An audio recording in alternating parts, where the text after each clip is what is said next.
Vamos dar início então ao nosso tempo de estudo da Palavra do Senhor, dando continuidade ao texto segundo o evangelista Lucas, capítulo de número 19, versículos 11 a 27, que fala da parábola das 10 minas.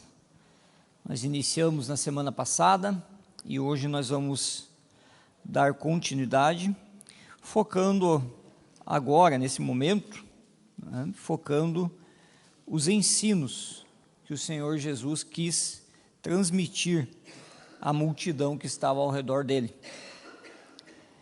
E somente lembrando então,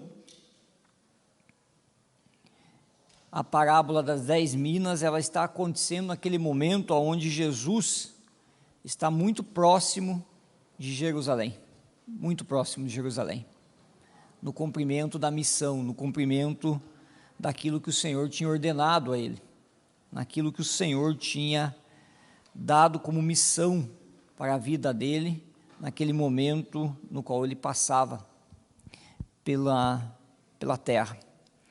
Então, só relembrando um pouquinho, esse é o trajeto de Jesus. Jesus então ele toma uma convicção firme, uma resolução de ir para Jerusalém. Isso está lá em Lucas, capítulo de número 9, versículo 51. No capítulo já de número 19, que é o qual nós vamos ler já na sequência, ali o texto vai dizer que ele está perto de Jerusalém, e ali então, essa proximidade de Jerusalém causa uma certa expectativa ainda maior no coração da multidão. Quem é a multidão? A multidão são todas as pessoas ali que não são religiosos e nem os discípulos, mas também ali estão os religiosos e os discípulos. Então são esses três grupos: multidão, religiosos e discípulos. E o Senhor Jesus então está se aproximando de Jerusalém e gera uma expectativa na mente dessas pessoas com relação ao restabelecimento de um governo, restabelecimento de uma política para o povo judeu. E daí depois, no versículo de número 41 do capítulo 19, vai nos informar então que Jesus, ele chega a Jerusalém. E quando ele chega em Jerusalém, ele chora. E dali em diante nós sabemos que todos os acontecimentos, todos os fatos, tudo aquilo que ocorre está apontando para o momento da crucificação de Cristo, ok? Vamos abrir a palavra de Deus, Lucas, capítulo de número 19, versículos de 11 a 27.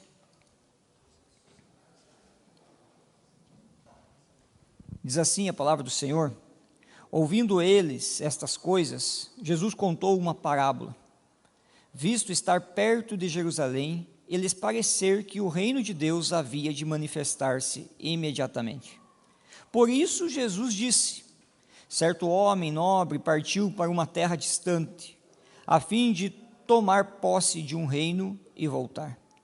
Chamou 10 dos seus servos, confiou-lhes 10 minas e disse-lhes: negociem até que eu volte. Mas os seus concidadãos o odiavam e enviaram após ele uma embaixada, dizendo: não queremos que ele reine sobre nós. Quando ele voltou, depois de ter tomado posse do reino, mandou chamar os servos a quem tinha dado o dinheiro, a fim de saber quanto tinha conseguido ganhar em seus negócios. O primeiro se apresentou e disse: Senhor, a sua mina rendeu 10. O Senhor lhe disse: muito bem, servo bom. E porque você foi fiel no pouco, terá autoridade sobre 10 cidades. O segundo servo veio e disse: Senhor, a sua mina rendeu 5. A este o Senhor disse: você terá autoridade sobre 5 cidades. Então veio outro servo dizendo: Senhor, aqui está a sua mina, que eu guardei embrulhada num lenço, porque tive medo do Senhor, que é homem rigoroso. O Senhor retira o que não depositou e colhe o que não semeou. Mas o Senhor respondeu: servo mau, eu o julgarei usando as suas próprias palavras.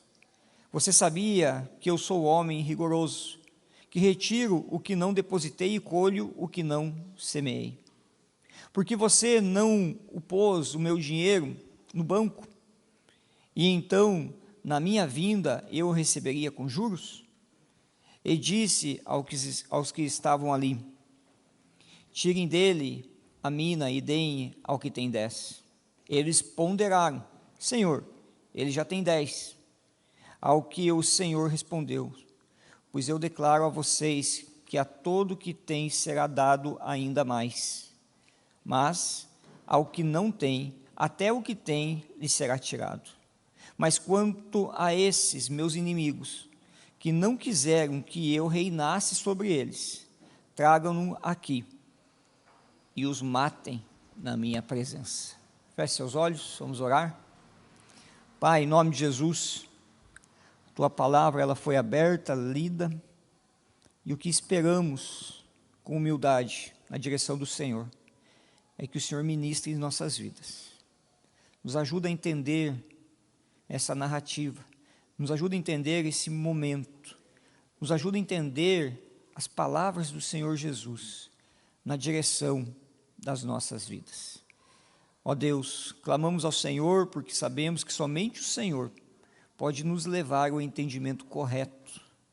Por isso que o teu Santo Espírito, ó Pai, habite no nosso coração, esquadrinhe o interior do nosso coração e trabalhe em nosso coração, para que sejamos transformados pelo ensino do Senhor.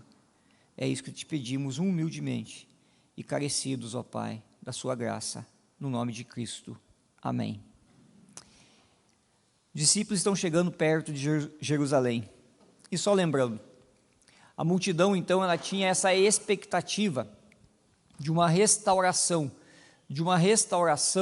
externa, de um movimento que iria modificar aquela situação pela qual o povo judeu estava passando. Uma situação de dificuldade, uma situação aonde, por mais que se tivesse uma liberdade, essa liberdade ela não era integral. Estava ainda sob o jugo de uma outra nação, e essa nação era Roma. Por outro lado, Jesus está indo para Jerusalém, mas com uma outra intenção, bem diferente da intenção dos judeus.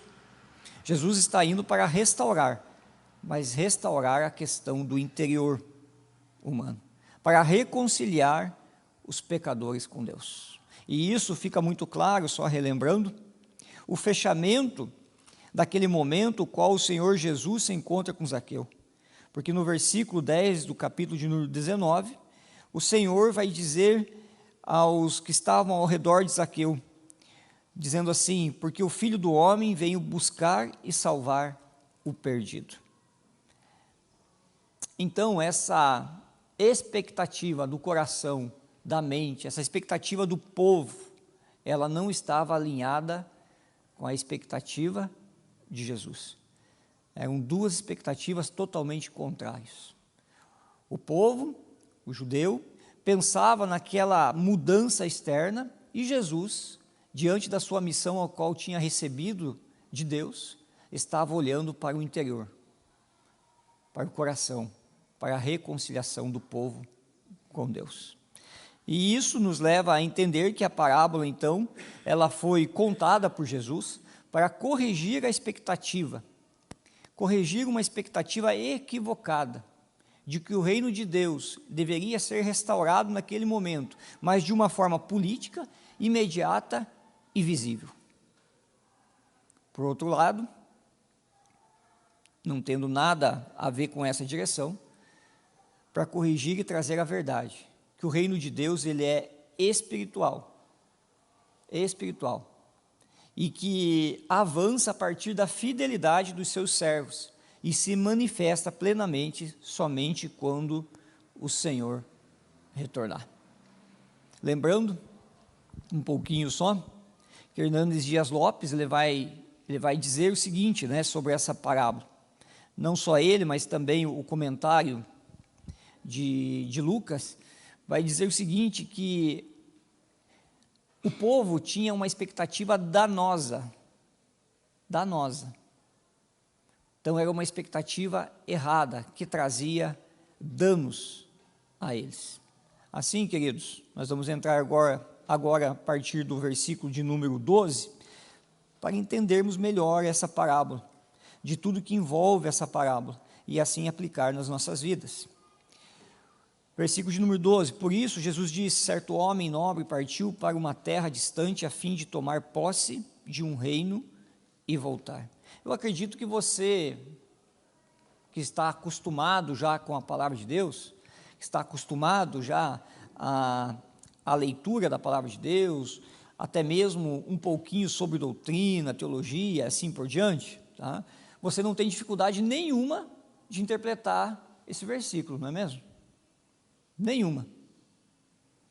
Porque facilmente nós conseguimos aqui perceber quem é o homem, qual é essa terra distante, e você bem sabe também que o Senhor Jesus disse que vai voltar.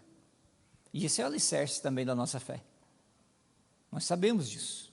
Então, eu preciso aqui tão somente reforçar isso na sua mente, recapitular, trazer à memória alguns textos bíblicos que exatamente falam sobre isso. Então, o Senhor Jesus, na realidade, ele está falando de si próprio,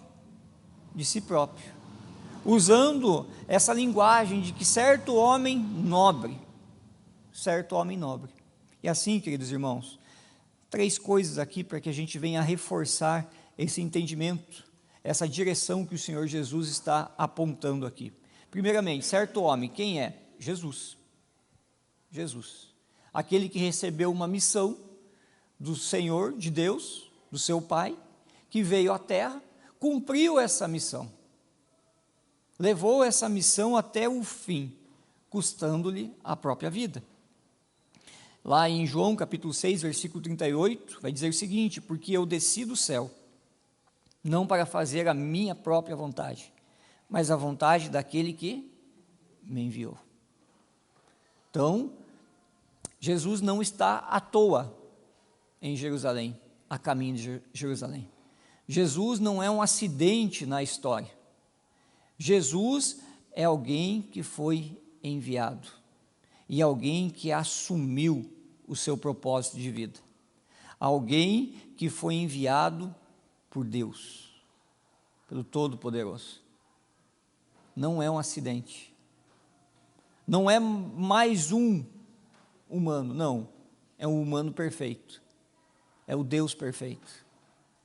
Então, por isso que Jesus está acrescentando essa questão, certo homem nobre. Porque Jesus, ele é diferente. Ele é diferente. Ele é Deus. Por isso que vem essa questão da nobreza. Alguém que está ligado ao próprio Deus. E é o próprio Deus. Partiu para uma terra distante. Sim. Para onde ele foi após toda a execução da sua missão, da crucificação, ressurreição, depois que ele ainda caminhou com os discípulos por mais algum tempo, para onde ele foi? Todos nós sabemos, subiu para onde? Ao céu. E lá então, o Senhor Jesus está. Marcos capítulo 16, versículo 19, o Senhor Jesus, depois de lhes ter falado, foi recebido no céu, e sentou-se à direita de Deus. Mas olha só como isso é forte, é muito presente no contexto bíblico. Abra comigo lá, por gentileza, eu vou pedir para que 3 pessoas leiam mais 3 textos, por gentileza. Efésios capítulo 1, versículo 20. Alguém abre lá, Efésios capítulo 1, versículo 20. Outro, Hebreus capítulo 8, versículo 1. Outro, primeira carta de Pedro, capítulo 3, versículo 22. Efésios, capítulo 1, versículo 20, Hebreus, capítulo 8, versículo 1, 1 Pedro, capítulo 3, versículo 22. O que diz Efésios? Quem encontrou lá?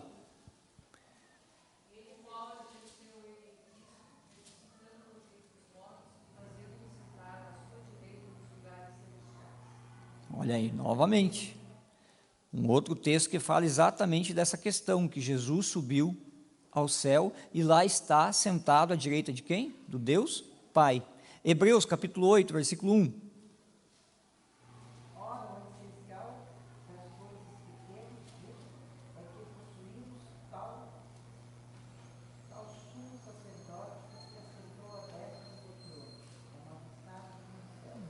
Ok? Mais um texto que reforça essa questão. Agora, 1 Pedro, capítulo 3, versículo 22, que para mim, esse texto, ele é diferente dos demais, porque ele traz um foco ainda maior. Diz o seguinte, quem lê? Ele foi ir para o céu e está à direita de Deus, ficando-lhe subordinado anjos, potestades e poderes. Olha, aí já demonstra o quê? O poder de Jesus. O poder de Jesus. Então, aonde Jesus está hoje? Hein? À direita de Deus Pai. Parece bobagem eu estar aqui lendo esses textos para vocês, parece bobagem eu estar aqui usando de um tempo para relembrar você que Deus, Filho, Jesus está onde? No céu, sentado à destra do Deus Pai, e que esse rei, esse homem nobre, ele tem o comando sobre tudo. Mas por que eu estou frisando isso, destacando isso, ressaltando isso, chamando a sua atenção para isso? Porque muitas vezes nós vivemos como se Jesus não estivesse lá. Como se Jesus não governasse todas as coisas. Como se Jesus não fosse esse homem nobre. Nós vivemos alienados muitas vezes com relação ao céu. E por que eu digo alienado? Porque o próprio texto diz o seguinte, que esse homem partiu para uma terra distante a fim de tomar posse de um reino e voltar. Voltar. Atos capítulo 1, versículo 11, homens da Galileia. Logo após aquele momento que Jesus se despede dos discípulos, e então ele sobe aos céus. Ali então aparecem 2 anjos, e falam a esses homens que estavam admirados, olhando para o céu, e percebendo que o Senhor Jesus estava subindo aos céus. E esses 2 homens dizem o seguinte, homens da Galileia, por que vocês estão olhando para as alturas? Esse Jesus que foi levado do meio de vocês para o céu, virá do modo como vocês o viram subir. Primeira aplicação, primeira pergunta que faço a você. Qual é a expectativa da volta de Jesus no seu coração? Como que você tem vivido essa expectativa? Porque o texto bíblico, a palavra de Deus, se eu entendo a palavra de Deus como algo de Deus, inspirado por Deus, a verdade de Deus, a voz de Deus, na direção da minha vida, e eu creio nessa palavra, e essa palavra me revela a obra de Cristo, a obra de Jesus. Se eu olho para essa palavra, se eu me detenho nessa palavra, se eu tenho prazer nessa palavra, uma coisa eu preciso: ter uma expectativa da volta de Cristo. Não se beneficiar tão somente da bondade de Cristo, de Deus, no tempo terreno. Não somente celebrar um Deus que cuida, um Deus que sustenta, um Deus que me livra de inúmeros problemas, dificuldades, anseios e assim por diante. Eu tenho que estar olhando também aos céus, na expectativa que Cristo vai retornar. Mas o texto ele vai nos dizer ainda o seguinte, e essa vem a pergunta-chave, o texto vai dizer que Jesus partiu para uma terra distante. Jesus está usando essa parábola, se identificando como esse homem nobre, e esse homem nobre partiu para uma terra distante. A questão é, para quando está agendado o retorno de Cristo? Alguém recebeu algum WhatsApp aí? Podia me passar?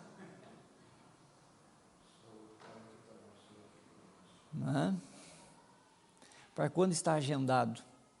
É interessante que o texto, no versículo de número 11, ele vai nos dizer algo muito importante, e por isso que nós temos que fazer essas ligações do pensamento daquele momento com a parábola do Senhor Jesus, fazer essa conexão. O Senhor Jesus, ele está desconstruindo um pensamento errado e construindo um pensamento correto. Então, para que ele pudesse ensinar a partir dessa parábola, ele tinha que trazer elementos nessa parábola para corrigir algo que estava na mente, no coração, algo que estava sendo manifestado pelo povo judeu. O povo judeu está vendo Cristo chegando em Jerusalém, está tendo aquela expectativa de uma mudança, e a expectativa que esse povo tinha de mudança era uma mudança imediata.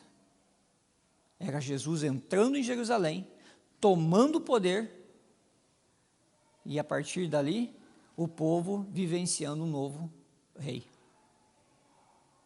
Uma nova história, um novo momento. Marcado sim pelo amor, marcado sim pela honestidade, marcado sim por tantos valores bons, princípios bons. Essa era a ideia. Mas aí é interessante que Jesus vem e conta a parábola e diz que esse homem, ele vai para uma terra distante. E a interpretação desse texto é exatamente essa questão do tempo. O distante aqui não está à toa também. O distante aqui está dizendo o seguinte, que nós não sabemos quando. Mas Jesus está dizendo para aqueles, os seus ouvintes naquele momento, não se precipitem em pensar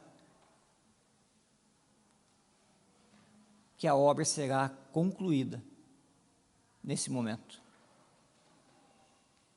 Por isso, olhem comigo esses textos, porque não foi a primeira vez que Jesus disse isso.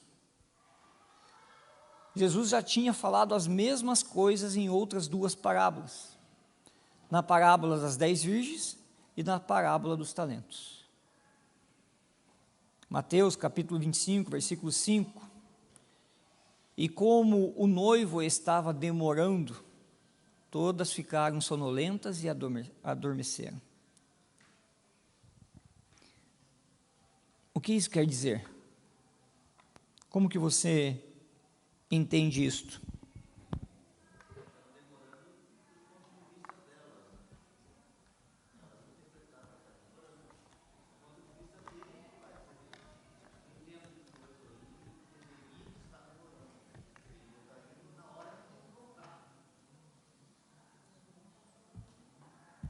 Muito bom. É isso mesmo. Na vista daquelas mulheres, o noivo está demorando. Mas para Deus não há demora. A realidade é essa. O tempo para Deus, ele não é cronológico como para nós. Para nós, 10 minutos em algum lugar é uma espera, não é?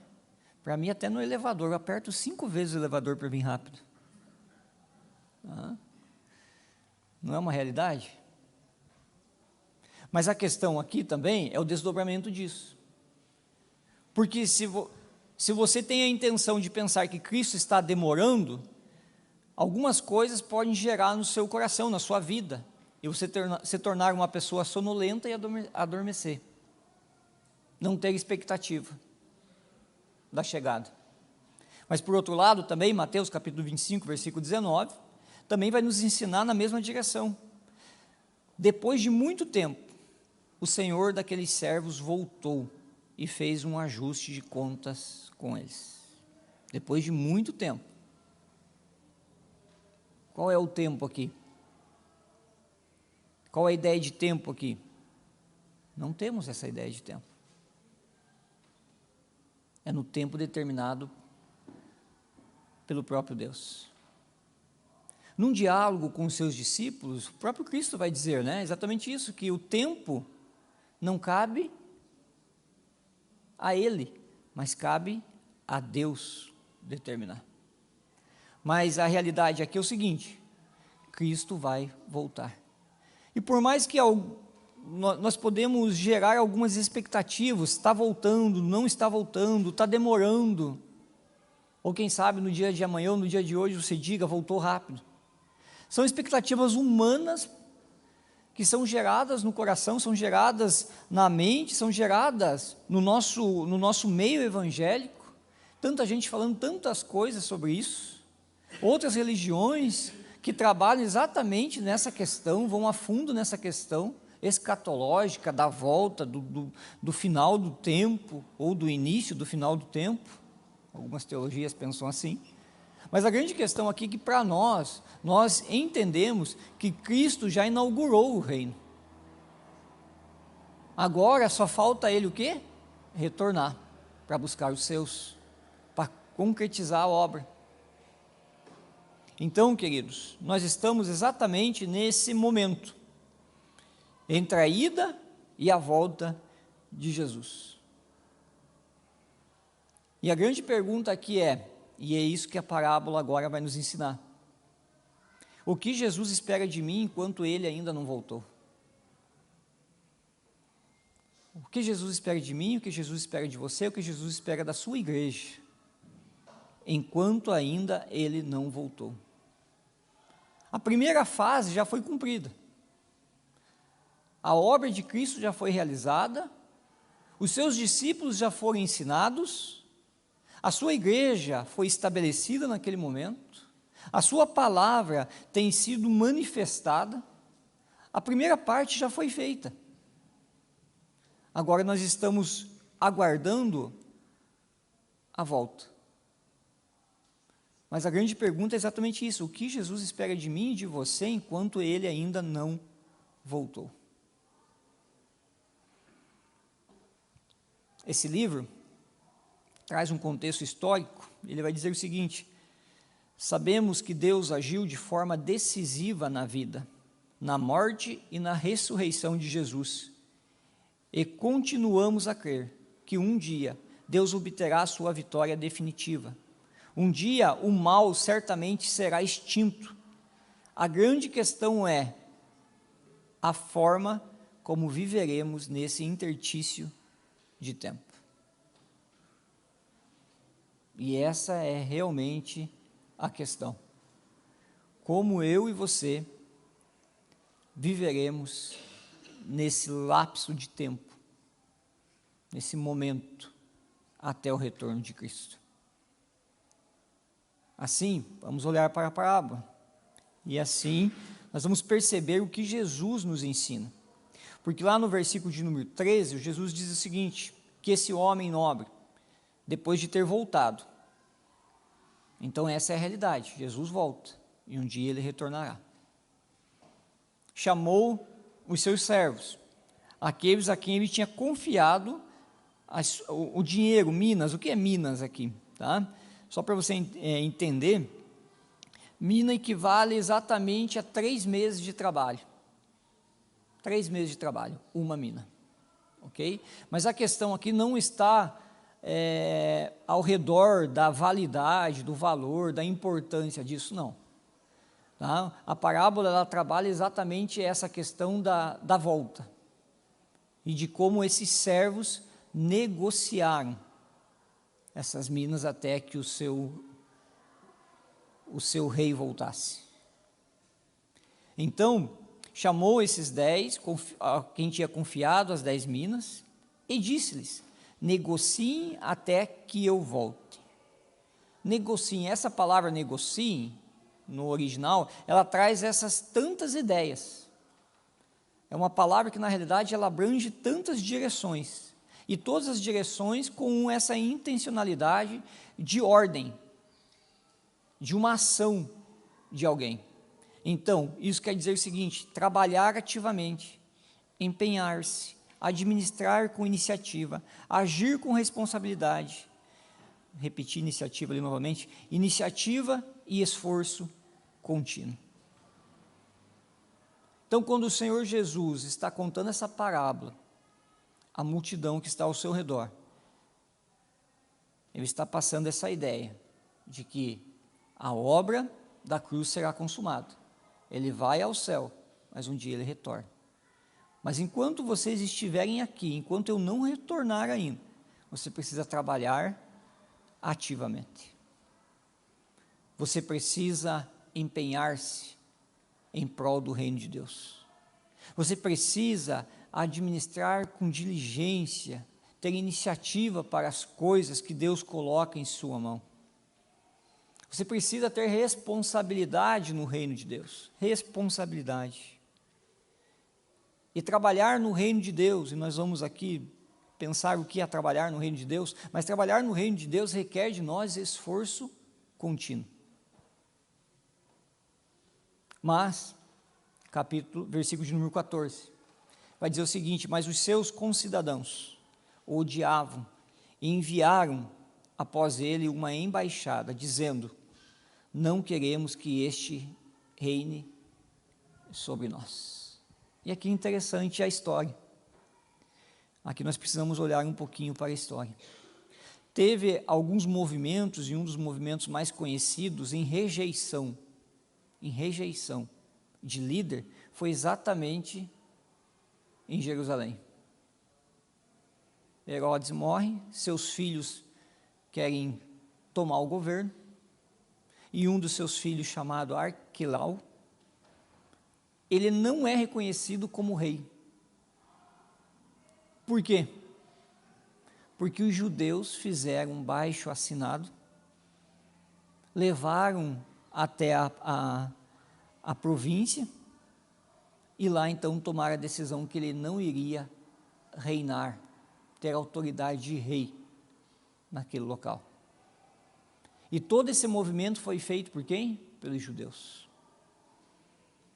Então Jesus, quando ele conta essa parábola, e ele fala do versículo de número 14, dizendo assim, que alguns homens, com cidadãos que moravam naquela região, enviaram uma embaixada, ele estava se referindo a quem? Aos judeus.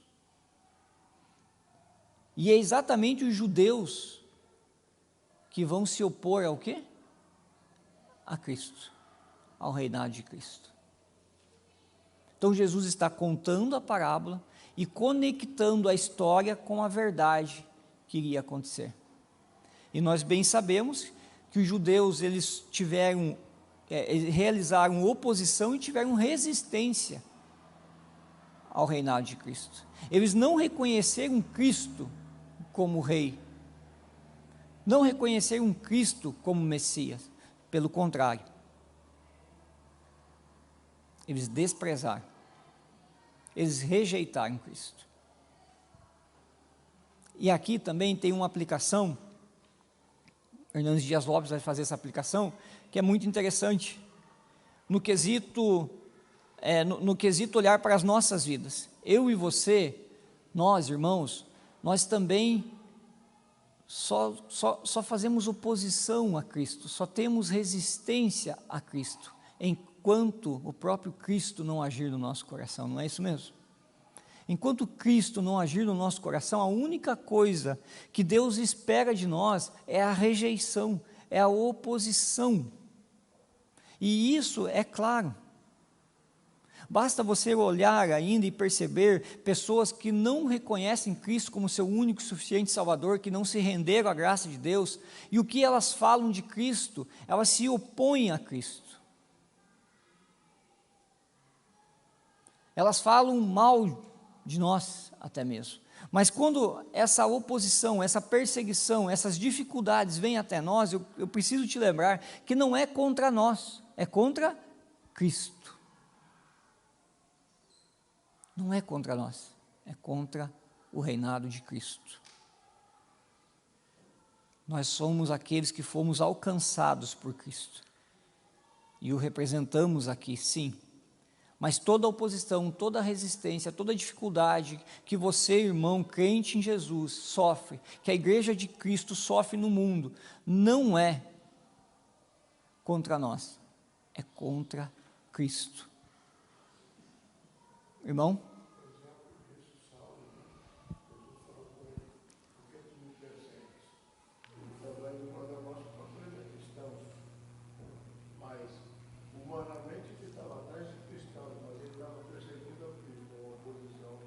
Muito bem lembrado e muito bem exemplificado pela própria palavra de Deus. A própria palavra nos ensina, né, meu irmão? É isso mesmo. Jesus lembra ao apóstolo Paulo disso. Você não está perseguindo os meus, está perseguindo a mim mesmo.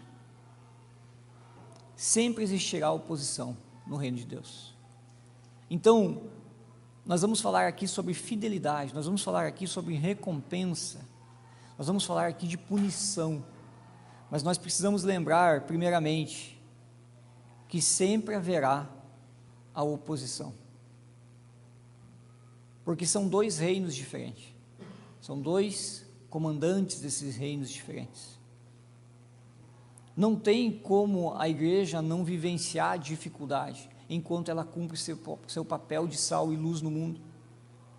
Não tem como você, cristão, você, discípulo de Jesus, vivenciar paz em meio a uma situação de dificuldade, na qual pessoas pensam de forma diferente do que você.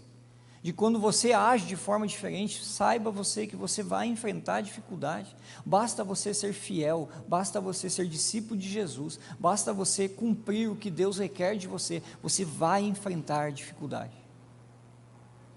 Isso não deve ser tido como novidade.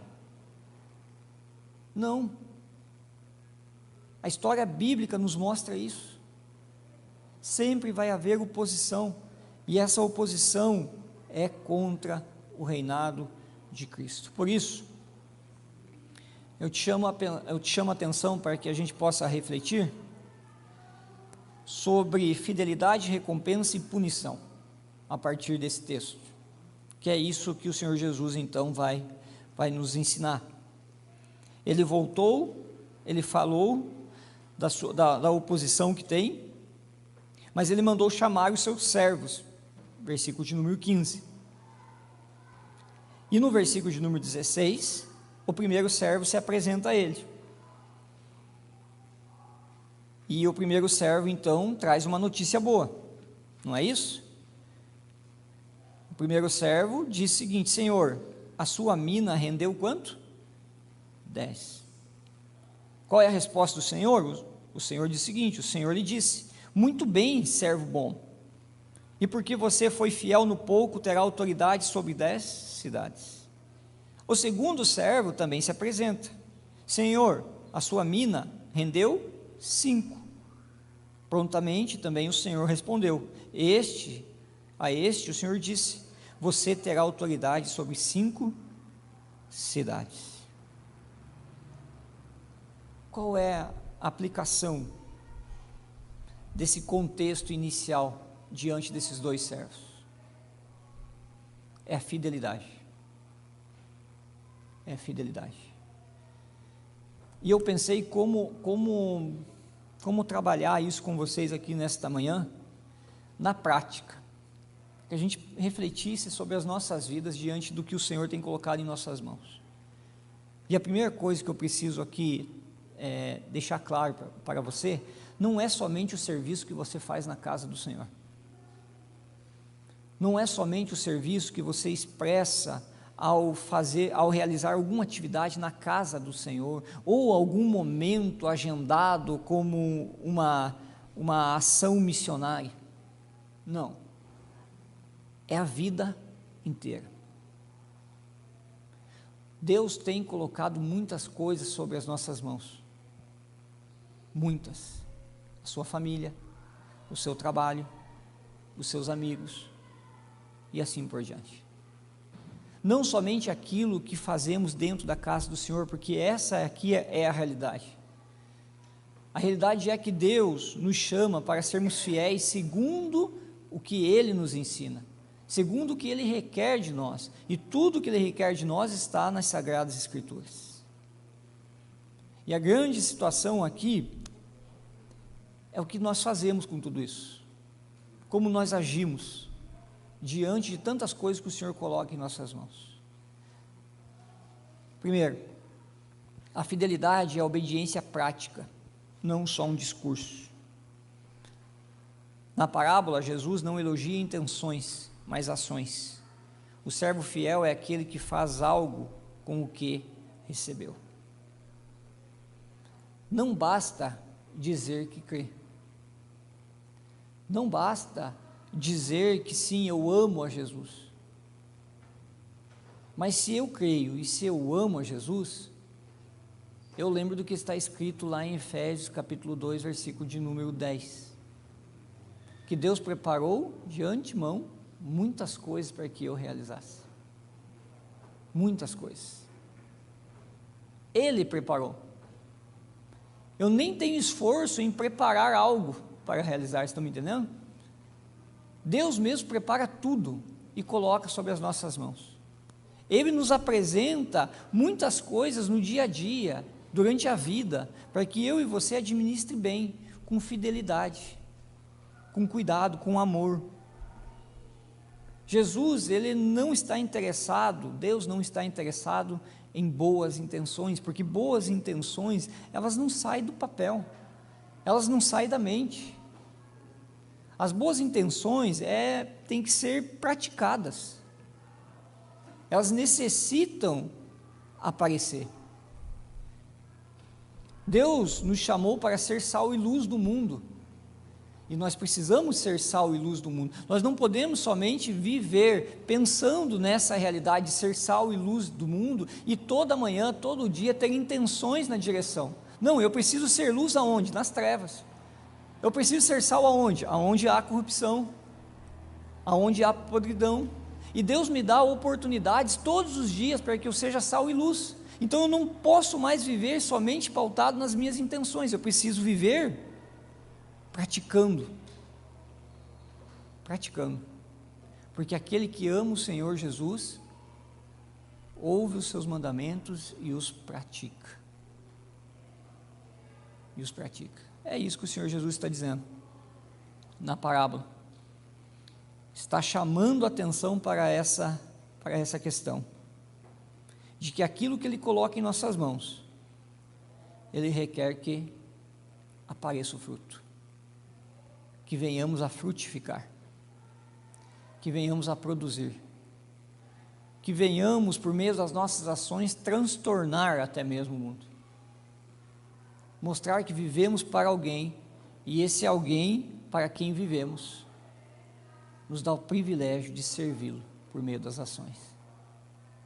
Não podemos viver tão somente pensando na questão de crer, na questão somente das boas intenções. Deus te deu os dons, Deus te deu o tempo, Deus te deu o conhecimento, Deus te dá muitas oportunidades de serviço, muitas oportunidades de serviço. No nosso contexto aqui mesmo, você tem muitas oportunidades de serviço. É só você levantar a mão e perguntar assim: eu quero servir. Pode ter certeza que vai uns 5 em cima de você. Eu sou o primeiro. Tá? Porque tem muito a se fazer. Muito a se fazer.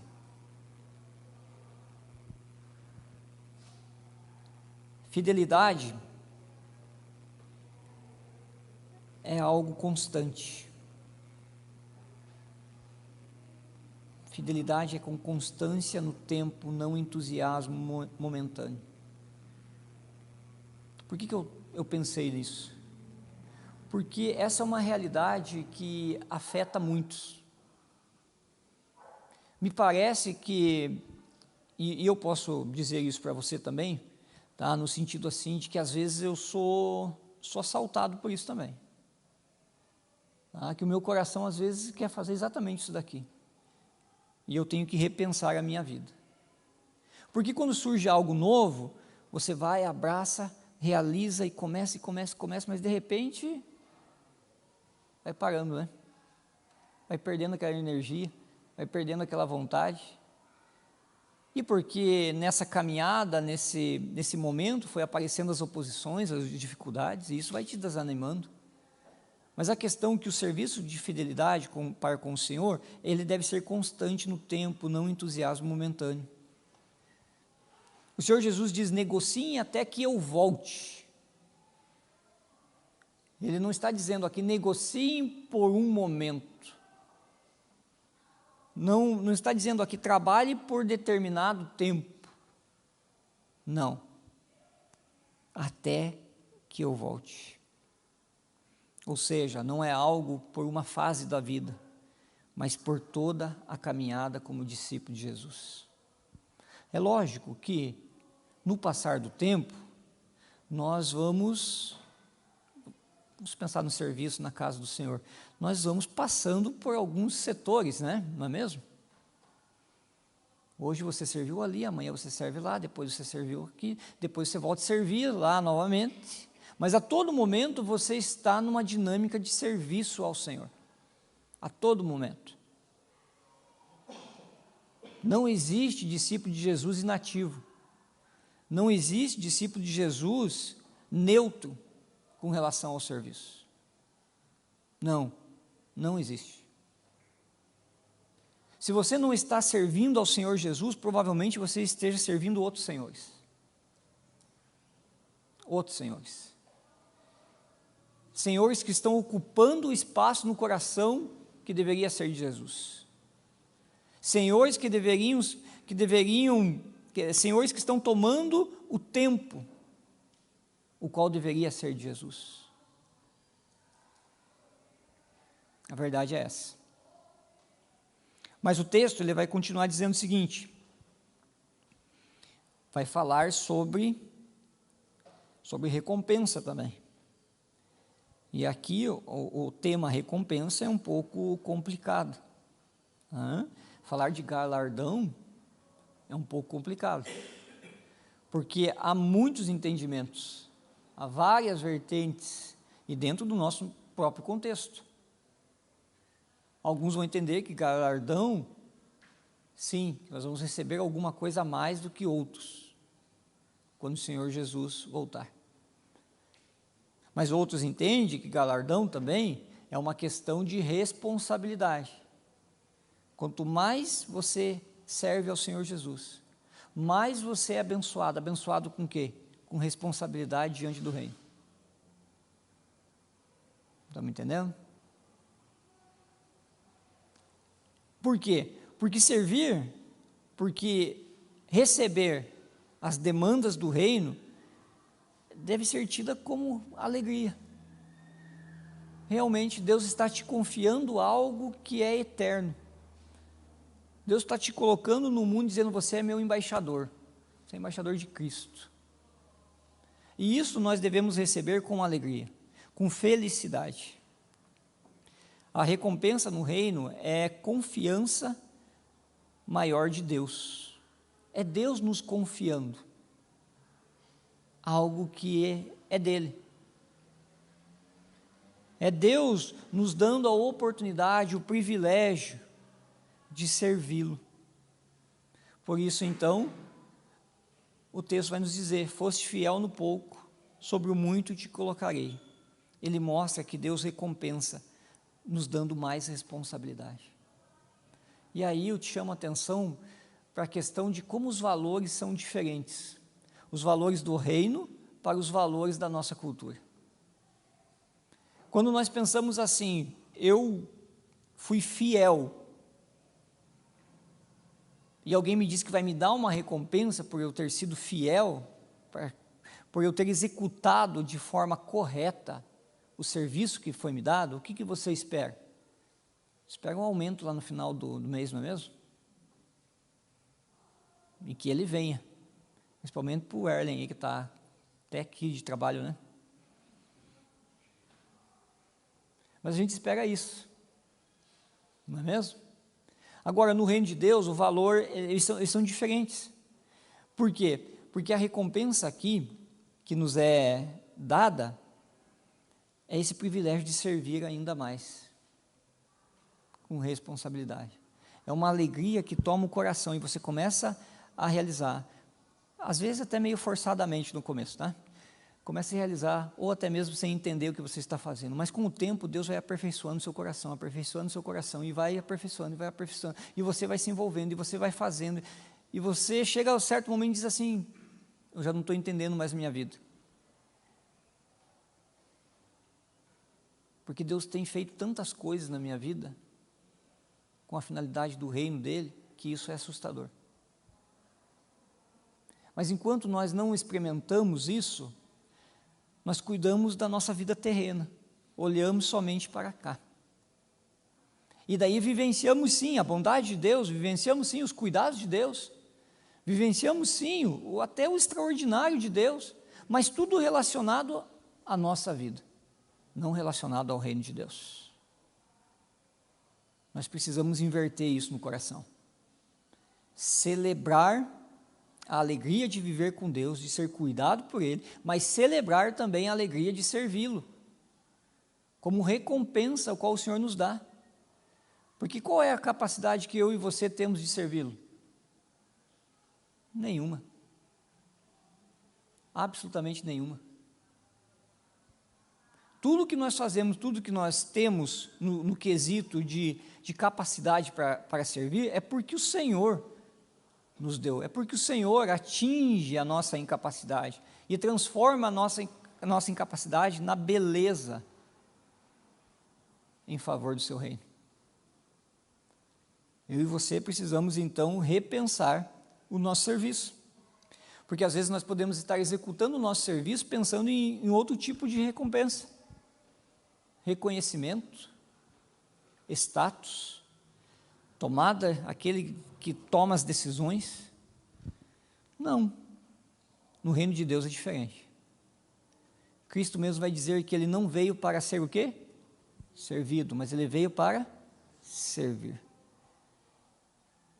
Essas palavras de Cristo, elas são palavras contrárias à nossa cultura, contrárias ao nosso coração, mas eu e você precisamos assimilar. A recompensa não é só futura, mas também é presente, e aí é essa questão também. Enquanto nós estamos nesse meio, aguardando a volta de Cristo, é nesse meio, quando nós estamos trabalhando ao Senhor, o Senhor também nos beneficia, o Senhor também nos recompensa, e aí estão as suas bênçãos. Há algo que acontece nesse momento, que é aquela questão de paz no coração e a direção que o Senhor nos dá para a vida.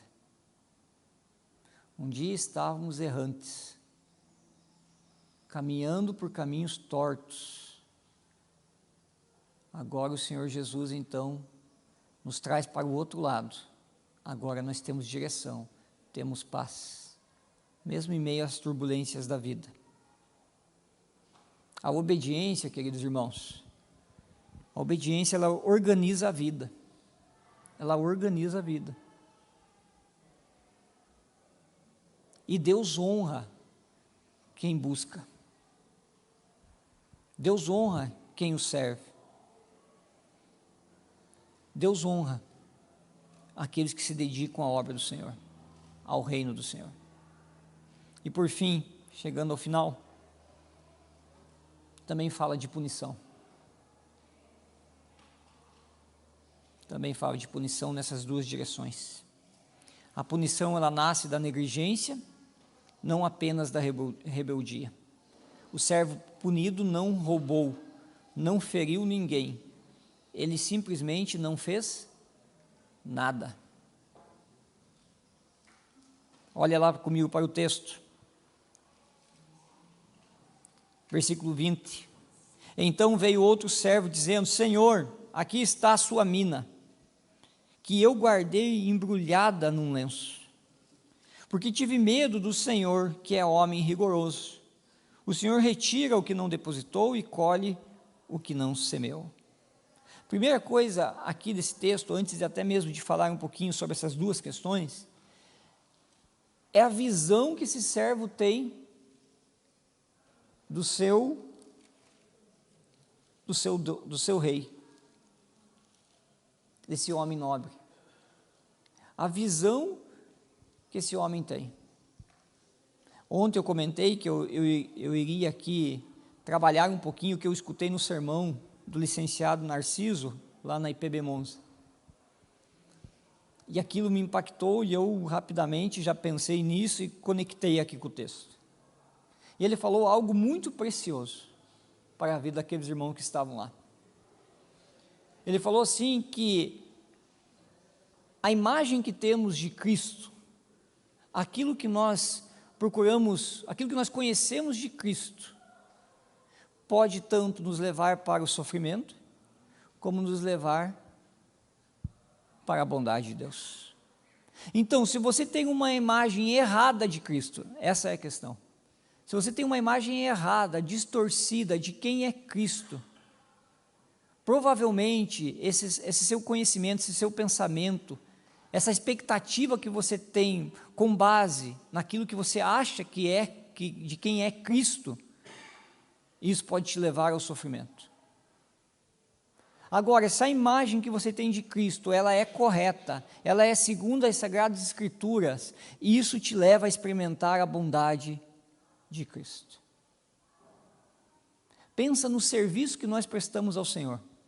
Se você olha para o serviço que você presta ao Senhor como algo penoso, como algo dificultoso, como algo que te traz dificuldade no sentido de ter que sair de casa, ter que conviver com outros, alinhar coisas. Se você olha para o serviço dessa forma, é porque você tem uma imagem errada de Cristo. É porque você tem uma imagem errada de Cristo. Porque se você tiver uma imagem correta de quem é Cristo, o seu serviço, o seu talento, o seu dom, ele será administrado por você e executado por você de uma forma leve, tranquila, alegre, consciente de quem você serve. Agora, se você acha que Deus Pai é um homem rigoroso, como o servo aqui disse, tive medo do Senhor. Se você faz alguma coisa para Deus com medo, se você vem cumprir alguma programação de algumas das sociedades internas na qual você é sócio, eu ia falar membro, é sócio, né? É sócio ou é líder, se isso te traz um peso no coração, é porque você tem uma imagem errada de Deus. Uma imagem errada de Deus, porque você olha para Deus como alguém que é penoso, com alguém que dificulta a sua vida para servi-lo. A realidade é essa. Queridos, a punição nasce então da negligência, não apenas da rebeldia. O servo punido não roubou, não feriu ninguém, ele simplesmente não fez. A omissão é pecado. Não é somente uma questão de fazer errado, porque nós erramos também no fazer, mas a omissão é pior do que fazer o errado até mesmo. Deixar, ou no caso aqui, embrulhar o dom, embrulhar o talento que o Senhor te deu, e não fazer nada com ele, é agir de forma indiferente no reino de Deus. De forma indiferente. Deus nos chama não somente para evitar o mal na vida, mas para praticar o bem também. Por fim, a punição revela a seriedade do chamado de Jesus. Quando o rei retira a mina, fica claro que o reino não é brincadeira. Jesus leva a sério aquilo que entrega nas nossas mãos. E aqui, exatamente essa questão, versículo 22, mas o Senhor respondeu, servo mau, eu o julgarei usando as suas próprias palavras, você sabia que eu sou homem rigoroso, que retiro o que não depositei e colho o que não semeei. Jesus está usando as próprias palavras do servo, do homem, na parábola. Jesus não está dizendo nesse momento aqui, e essa é a ideia do texto, mas Jesus está usando a própria convicção de quem aquele servo pensava do seu dono, daquele nobre. E é fácil perceber que realmente Jesus nos dá um indício aqui também do seu poder, de que tudo está sob os cuidados dele. e que realmente Ele tem autoridade sobre tudo, e que Ele pode até mesmo tirar aquilo que Ele não plantou, como se existisse alguma coisa que Ele não plantou. Vocês estão me entendendo, né? Porque tudo está sobre os cuidados, sobre o governo, sobre a soberania de Jesus, tudo, céus e terra, tudo. Mas a ideia aqui é exatamente essa, é usar da própria fala desse homem negligente para puni-lo. E daí vem então aquela questão: tire dele a mina e deem ao que tem as 10. Alguns ponderaram: Senhor, ele já tem 10.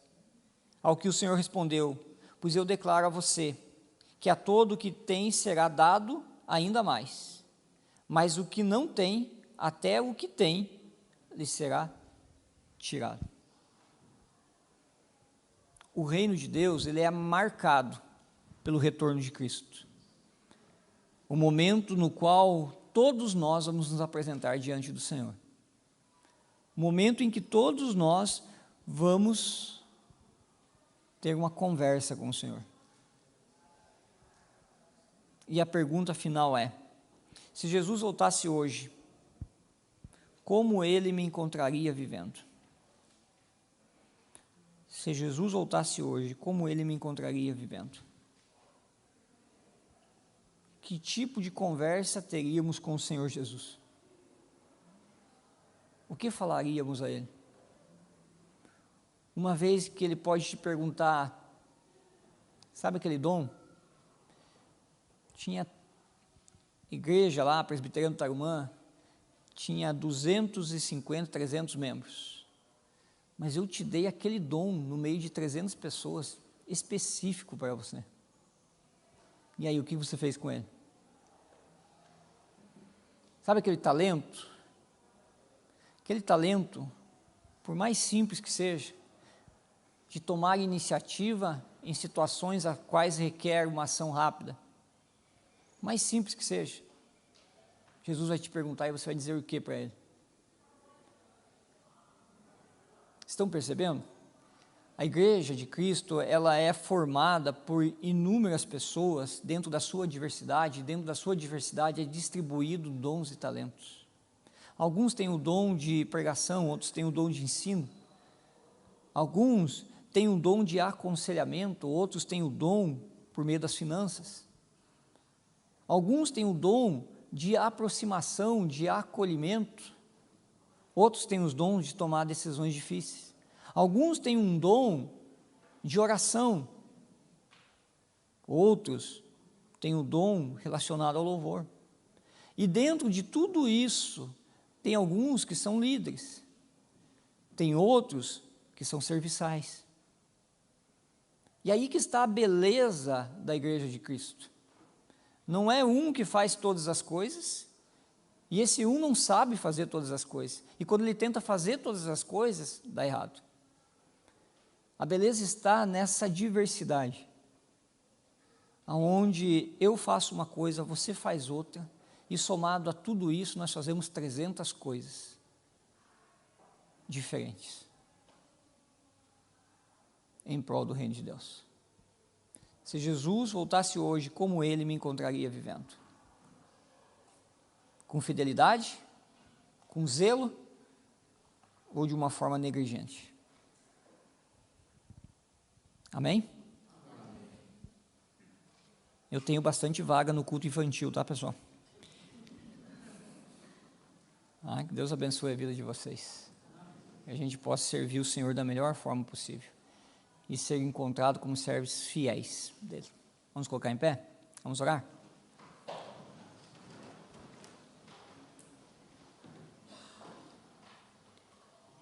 Deus, nós te louvamos pela sua palavra, te louvamos por esse tempo precioso que o Senhor nos concedeu, te louvamos pelo realinhamento da vida com base nos seus valores e princípios. Nos ajuda, ó Deus, a servi-lo da melhor forma possível. Nos ajuda, ó Deus, a ter uma expectativa de vivenciar o Senhor todos os dias, mas também uma expectativa do retorno do Senhor. E ao acontecer esse retorno, que sejamos encontrados como servos fiéis, servas fiéis, para que assim, ó Deus, a nossa vida glorifique o Senhor em tudo, não em momentos, mas de uma forma contínua. Abençoa o teu povo, dá a eles um tempo, um domingo abençoado, de reflexão, sim, mas também de aproximação da família. Nos traz, ó Deus, a sua casa no período da noite, para que venhamos a